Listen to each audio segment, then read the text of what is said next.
Chua. I'm the Chief Medical Officer at Davis Health System in Elkins, West Virginia, and today I want to talk to you about healthy drink choices. Most people who come to see me in the clinic who are concerned about their weight, the first thing I ask them is not, what did you eat yesterday, but what did you drink?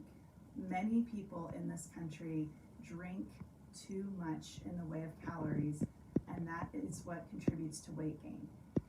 Most people who drink calories will gain weight. In fact, there was a study done several years ago that showed that 1 can of pop a day over and above your normal routine is associated with a 25-pound weight gain a year.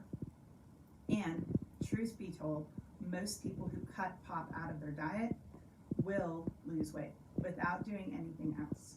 So your drink choices are very important because we don't really think about how many calories we're ingesting when we're drinking sugary drinks. So what are some healthy alternatives to sugary drinks? The first thing that I would point out is, of course, pop, Kool-Aid, any of those types of things where you're putting sugar into the drink or it comes already with sugar, not a healthy choice as far as drinks. Also, and this is something that people don't really think about, juice is not a healthy choice. Juice is primarily sugar. So if you want to have juice, then you have to realize that you are getting almost as much calories in a juice as you're getting in a pop. So juice is really not that good for you either, nor, and again, this is very controversial but true, is milk. Milk is also very high in sugar and doesn't really have a whole lot of health benefits for you. So those things, if they have calories and you're drinking them, then you're drinking calories that you would otherwise be using to nourish your body. So what are some alternatives to those things? Water is always the best. And I say that with a grin because so many people say, oh, I hate water, I hate water. I understand that, but there are ways to make water more palatable. The best thing that you can do is to chop up fruit and put it in a big container of water in your fridge and then drink from that. That fruit will give it some flavor without giving it sugar.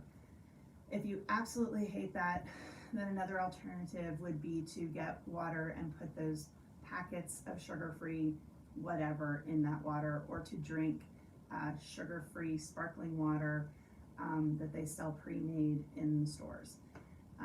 I do think that there are some health problems, particularly with things like NutraSweet and Equal and those sorts of things.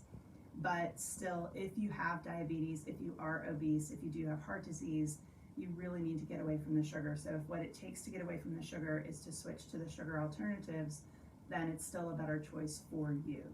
Now, stevia is a natural sweetener and it doesn't have the health problems that some of those other synthetic sweeteners have. So if you can find a drink that's sweetened with stevia, that's actually a better choice. But regardless, something without calories is better than something with calories. Other options would be tea, again, with no sugar in it. You can put lemon or lime or orange or something like that in your tea to give it some flavor. Green tea has a lot of incredible health benefits, and that's a way to drink without getting that sugar. Although green tea does have caffeine, so you do have to limit that to a certain extent.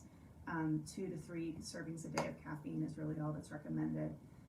Another alternative to all of those things would be the multitude of herbal teas that they have that you can buy at the grocery store. And what's great about herbal tea is you don't have to drink it hot. You can actually brew yourself a big pot of tea and put it in the refrigerator and keep it in there and then just drink that as you go. And to be honest, there are some of those herbal teas that are naturally sweet because of the fruits that are in it.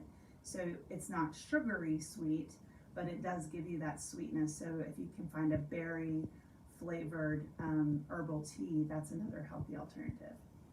Bottom line is, don't drink your calories. No matter what you do, don't drink your calories. If you can cut caloric drinking out of your everyday routine, you will lose weight, your blood sugars will improve, and actually you'll feel better because sugar itself is inflammatory. So if you can get that out of your diet, you're going to feel a lot better. Thank you and be well.